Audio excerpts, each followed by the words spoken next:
Hello, welcome back to another video. Super excited today because I'm going to be filming my Picture This 2022 TBR. So, if you have not yet heard about the Picture This Readathon, this is a fantastic initiative set up by the wonderful Jack at Spread Vicjoy and Shelley at Shelley Swearingen. Now, I could spend this whole video raving about how amazing these two women are. They are absolutely fantastic booktubers and humans. So I highly recommend you check them out if you're not already subscribed. I'm sure you are because I rave about both of them relatively frequently. But they have set up a readathon this April looking to champion and raise awareness about the glory that is picture books. So I read a lot of picture books because I have a 2-year-old, but the art in some of these books is phenomenal, and the way that these authors tell stories are relevant to adults too. So really this is what the readathon is trying to promote, and I have 6 books for you today to fit the 6 prompts that Jack and Shelley have set. So without any further waffle, the first prompt that I'm going to talk about is home, and for that I have chosen Peace at Last by Jill Murphy. Jill Murphy is a very prolific children's book writer. She writes a lot with this family of bears and adventures that they have in and around their home, which is why I've chosen it for this prompt. And in this story we follow Mr. Bear, who is very, very tired, but cannot find anywhere quiet in his whole house to sleep. And as you can see, the artwork is just phenomenal in this, and I love the way that Jill Murphy has black and white on one side and colour illustrations on the other side, and I can't recommend it highly enough. The next prompt is space, and for this I am choosing How to Catch a Star by Oliver Jeffers. So in this book we follow a little boy who is reaching for the stars and trying to capture a star of his very own.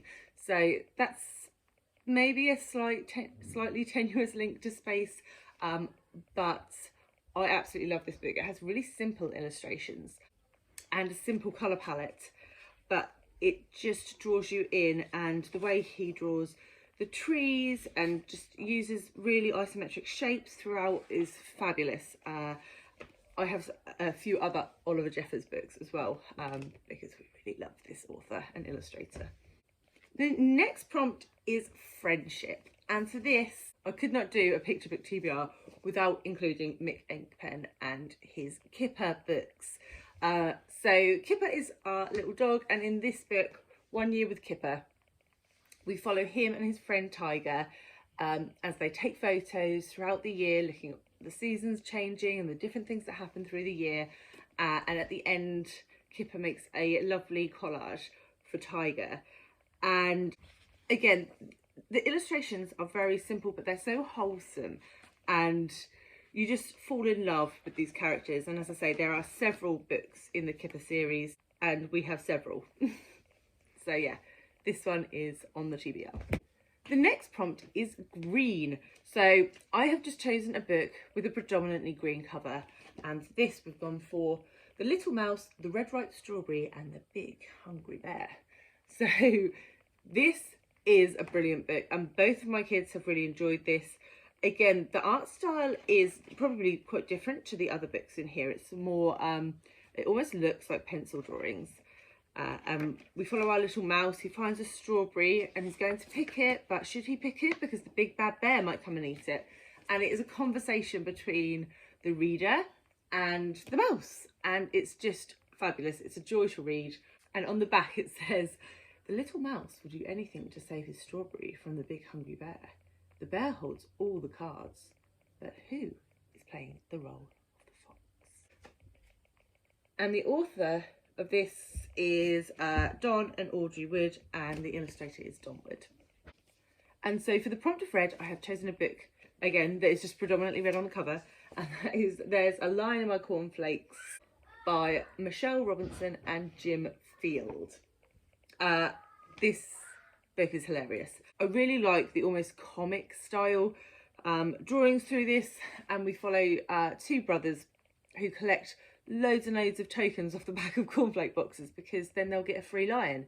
But once they've collected all of their tokens and sent them off to the cereal people, they do not get a lion, they get something else. And we follow that through, and it's hilarious. Love this book. And then for Quiet, I've chosen to do this one last because this is my absolute favourite illustrator of all time. She is fantastic. And that is Coralie Bickford Smith. And I've picked for this one The Fox and the Star because it happens in a forest and that's quiet. But the illustrations in this are just stunning. It's the perfect bedtime story. And you can just see as we flick through how unbelievably talented this illustrator is. And we follow our fox who has lost his best friend. I could have used this for the friendship prompt as well. The Star, and he's looking all through the forest trying to find it. Yeah, and I don't know if you can see on the back there, but we've read this book so many times that we've actually started to wear away the work on the front and the back. But yes, highly recommend these books. They are perfect for gifting as well because they are just stunning in every way, shape and form. And so yeah, that's it. I've picked one book for each prompt. I could have picked a million books for each prompt, and I have already read all of those this month. So yeah, I will continue to read more picture books, but it was a joy to take part in this readathon, and I really hope to do so again next year.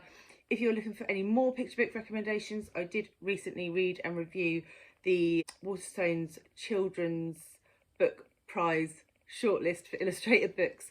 I'll leave that here. And I look forward to seeing you all very soon with another one. Thanks, guys.